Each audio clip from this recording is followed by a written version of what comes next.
Assalamualaikum warahmatullahi wabarakatuh. Alhamdulillahi rabbil alamin.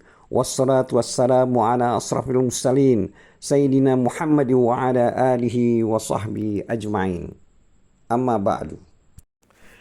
Dulur-dulur seiman, kali ini kita akan membahas ayat 19 dari surat Al-Maidah. Adapun terjemahan dari surat Al-Maidah ayat 19 ini adalah sebagai berikut.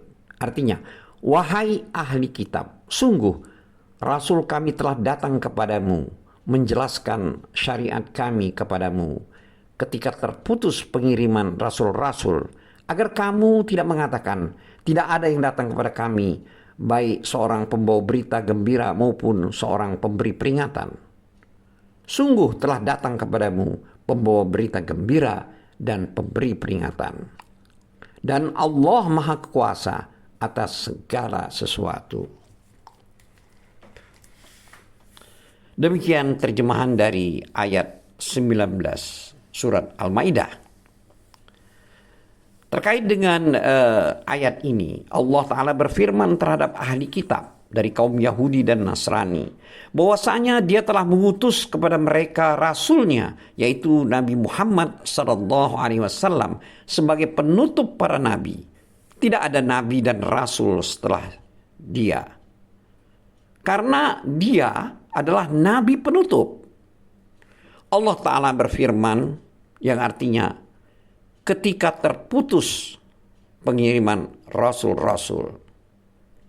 Ini adalah kalimat dalam surat Al-Maidah ayat 19, yang artinya setelah waktu yang panjang antara pengutusan Nabi Muhammad SAW sebagai Rasul dengan meninggalnya Nabi Isa bin Maryam. Para ulama telah berselisih pendapat tentang jarak waktu itu. Berapakah jarak waktunya? Abu Usman An-Nahdi dan Qatadah dalam satu riwayat daripadanya berkata, jaraknya adalah 600 tahun. Al-Bukhari meriwayatkan keterangan ini dari Salman Al-Farisi. Dari Qatadah dalam riwayat lain disebutkan 560 tahun. Ma'mar meriwayatkan dari sebagian sahabat-sahabatnya 540 tahun. Ad-Dahak berkata 430 sekian tahun. Ibnu Asakir menyebutkan dalam biografi Isa alaihi salam dari Asy-Syabi, bahwasanya ia berkata jarak antara pengangkatan Al-Masih ke langit hingga hijrah Nabi SAW adalah 933 tahun.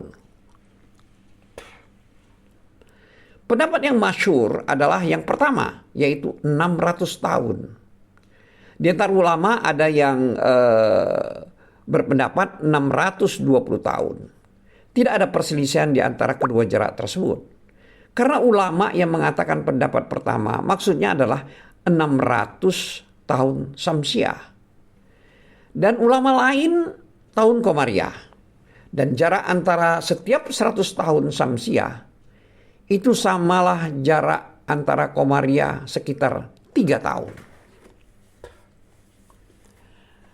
Allah Ta'ala berfirman tentang kisah, yaitu tentang kisah Ashabul Kahfi, yaitu pemuda yang tidur di dalam gua.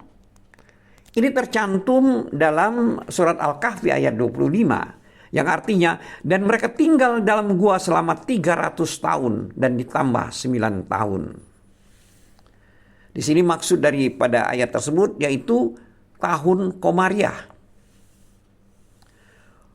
Untuk yang menggenapkan 300 tahun itu adalah tahun Samsiah yang sudah dikenal oleh para ahli kitab.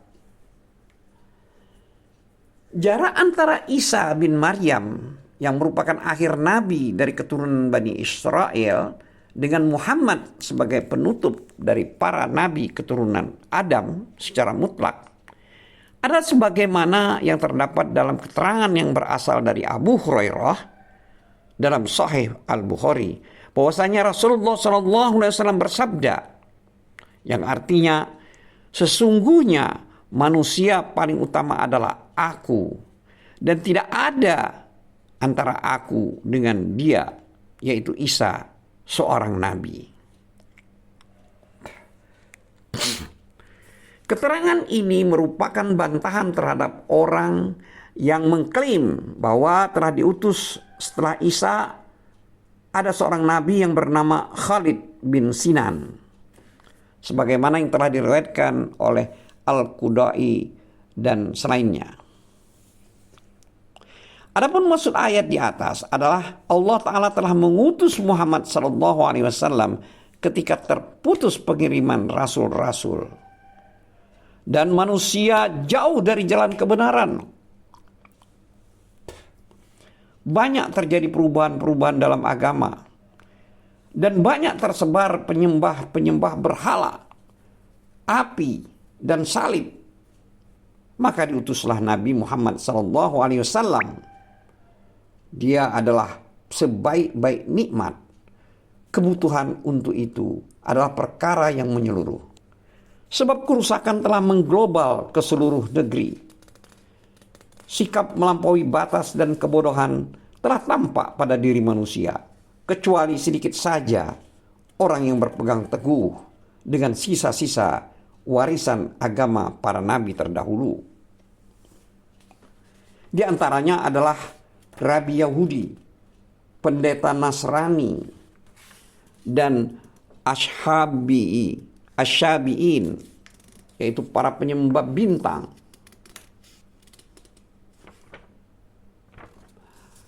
Imam Ahmad telah meriwayatkan dari Iyad bin Himar al-Mujasi, pada suatu hari Rasulullah SAW berkhutbah, "Ketahuilah sesungguhnya Robku menyuruhku mengajarkan kepada kalian apa yang telah diajarkan kepadaku oleh Robku pada hari ini yang belum kalian ketahui."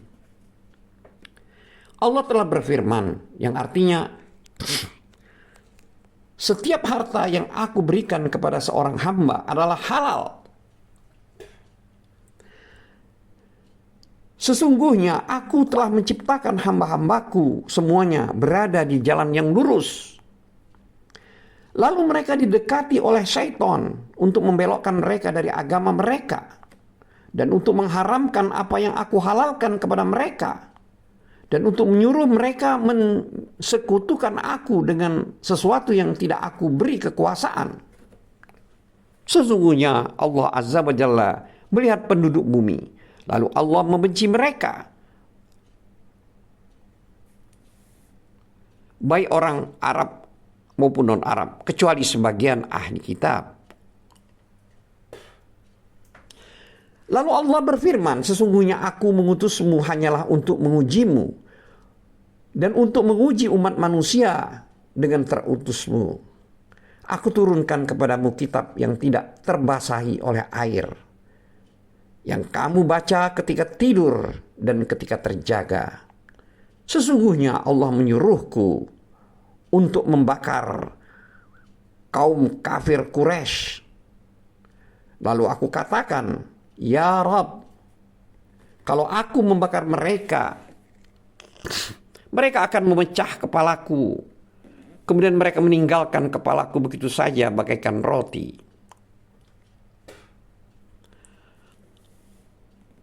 Allah berfirman, usirlah mereka, sebagaimana mereka telah mengusirmu.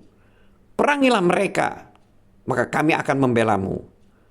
Berinfaklah, maka kami akan memberimu. Kerahkanlah pasukan, maka kami akan mengerahkan 5 kali lipat. Dan perangilah orang yang mendurhakai bersama orang-orang yang mematuhimu. Rasulullah SAW bersabda, penghuni surga itu ada 3. Yang pertama adalah penguasa yang adil, bersedekah dan berlaku benar. Yang kedua, orang yang menaruh belas kasih dan berhati lembut terhadap setiap kerabat dekat dan setiap muslim. Dan yang ketiga adalah orang yang hidup dalam kekurangan harta, tetapi selalu menjaga kesucian diri dari meminta-minta dan dosa. Selanjutnya Nabi SAW bersabda, penghuni neraka itu ada 5. Yang pertama adalah orang yang lemah, tidak memiliki akal pikiran yang akan mencegahnya dari perbuatan jelek. Yang kedua, orang yang ikut-ikutan, yang tidak mau mencari nafkah dan tidak mau mengurus keluarga.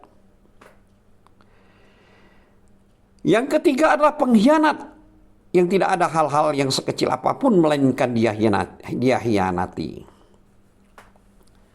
Yang keempat adalah orang yang senantiasa berbuat makar untuk mengganggu keluarga dan harta orang lain. Beliau juga menuturkan kekikiran dan kedustaan sebagai penyebab orang masuk neraka. Selanjutnya yang kelima adalah orang yang bermulut kotor dan berbuat keji.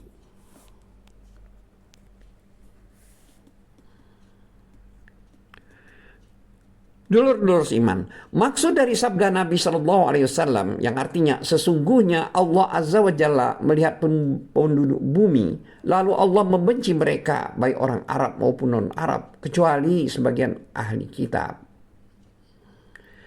Ini maksudnya adalah dulu agama ini sesuatu yang samar bagi seluruh penduduk negeri. Hingga Allah Ta'ala mengutus Muhammad SAW, lalu manusia mendapat petunjuk. Dan Allah mengeluarkan mereka dengan perantaraan nabinya. Dari kegelapan menuju cahaya. Sehingga Nabi Muhammad SAW meninggalkan mereka dalam keadaan mendapatkan cahaya keimanan dan syariat yang terhormat. Oleh sebab itu Allah berfirman yang artinya, agar kamu tidak mengatakan tidak datang kepada kami baik seorang pemberi berita gembira maupun seorang pemberi peringatan. Ini adalah ayat 19 dari surat Al-Maidah. Maksudnya agar kalian tidak berdalil dan mengatakan, wahai orang-orang yang telah merubah dan mengganti agama mereka, sesungguhnya tidak ada seorang rasul pun yang datang kepada kami yang membawa berita gembira berupa kebaikan dan memberikan peringatan dari keburukan.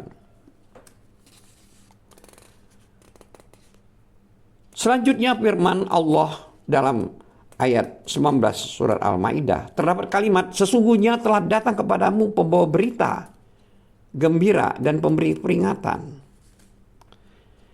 Jadi yang dimaksud dengan pembawa berita gembira dan pemberi peringatan ini adalah Nabi Muhammad SAW. Selanjutnya dalam kalimat dalam ayat 19 tersebut terdapat kalimat Allah Maha Kuasa atas segala sesuatu. Ini maknanya atau tafsirnya adalah sesungguhnya Allah Maha Kuasa untuk menghukum orang yang bermaksiat kepadaku dan memberikan pahala kepada orang yang mentaatiku. Wallahu a'lam bissawab. Wabillahi taufiq wal hidayah. Wassalamualaikum warahmatullahi wabarakatuh.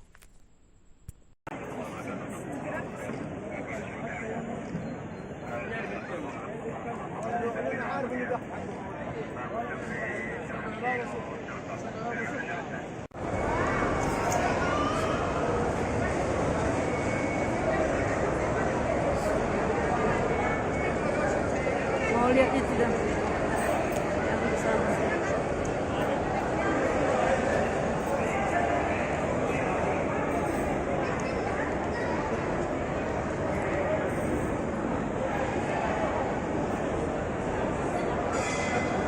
الصخرة